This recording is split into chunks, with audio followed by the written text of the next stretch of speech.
In this lecture, we're going to be talking about the neuroscience of self-talk, affirmations, gratitude, and self-regulation. We are moving from the external neuroplasticity process into the internal one. Self-talk, affirmations, gratitude, and self-regulations are used by the most successful people in the world.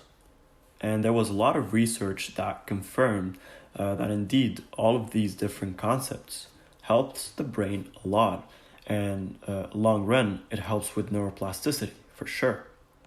It would help the brain through building the neural networks.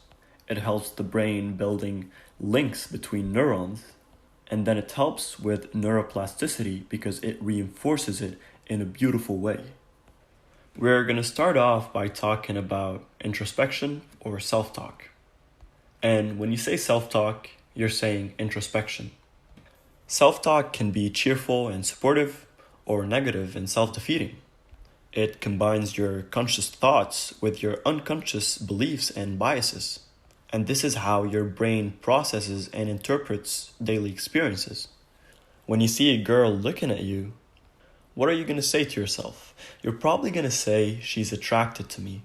And this will give you a dopamine rush in your body. You might even start to feel aroused. And out of this, you get emotions. And to be able to understand these emotions, you need introspection. Seeing a girl looking at you is one example, but you can switch it all the way to all the different habits, from smoking to not exercising to losing concentration and focus very easily. All of them started with self-talk. You try the cigarette and you say to yourself, wow, this is actually really good. And then you start having emotions of joy. And before you know it, it's wired and you can't stop smoking.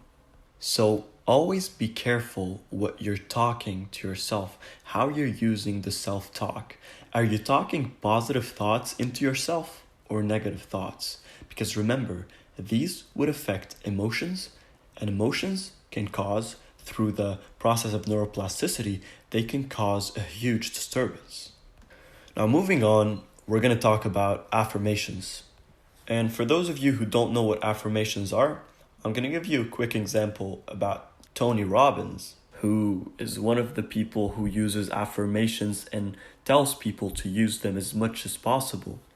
In his documentary, I'm Not Your Guru, he said when he was broke and he was going through really tough times, he would go for a run and he would keep repeating for an hour, I'm unstoppable, I'm unstoppable, I'm unstoppable. And guess what's going to be stuck in his head after 2 weeks? So I think now you get what I'm talking about. What you say to yourself consciously. It's not like self-talking. There's no relations between conscious and subconscious here. You are using affirmations to your own advantage. When you're not confident enough, you start saying, I'm confident, I'm confident, I'm confident. It will start to wire in your brain. That's how it works. Your brain can't separate reality from imagination. When you say, I'm confident over and over and over again, your mind will say, yes, you are. It's not going to say, no, because you couldn't do this before. It's not about thoughts right now. It's just going to become an automatic process. And the more you use these affirmations, the better. We're going to talk about gratitude later, and you're going to see that you can also use affirmations when it comes to gratitude.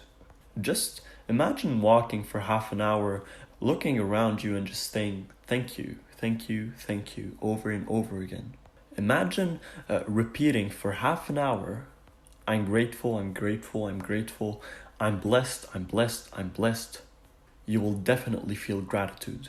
It will make you feel better, and with consistency, it will change the entire situation. Which of course brings us to gratitude. Practicing gratitude is also very essential for the neuroplasticity process. All the feelings, all the emotions, all the benefits that comes with gratitude, they help with the overall brain health.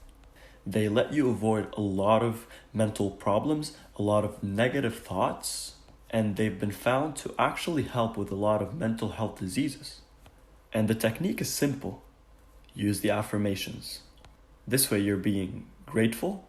At the same time, you're focusing on affirmations and not focusing on two different things. you are reducing the mental toll, and affirmations can be considered as a keystone habit. Because when you do affirmations every day, you are improving your gratitude, you're improving your willpower, your confidence, you can improve any factor or any part of your life. And you don't even have to take time off for it. You can do it while you're driving to work in the morning. You can do it at the gym, even if you have music plugged in your ears. Just keep repeating inside, just keep saying in your head, keep saying these words, these affirmations. And lastly, self-regulation.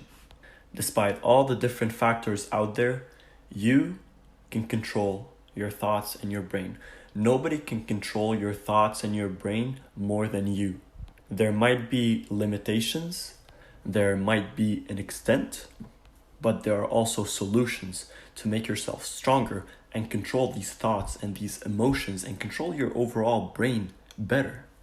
And don't go bang your head trying to find different techniques to implement and try. You only need one, which is meditation. We talked about it before, and this is the last time I'm going to talk about it. You need to start with mindfulness. Once you start with mindfulness and meditation, you will understand your thoughts. You'll be able to control your thoughts. When you meditate and you're trying to focus on your breathing, for example, and you get a thought, but then you need to keep focusing on your breathing, so you would just let this idea go away. This thought, it would just disappear because you're focusing on your nose again, on your breathing. So the next time you're just sitting around and then you have these negative ideas that are starting to build up, you can easily just let go of them. And that brings us to the end of this lecture.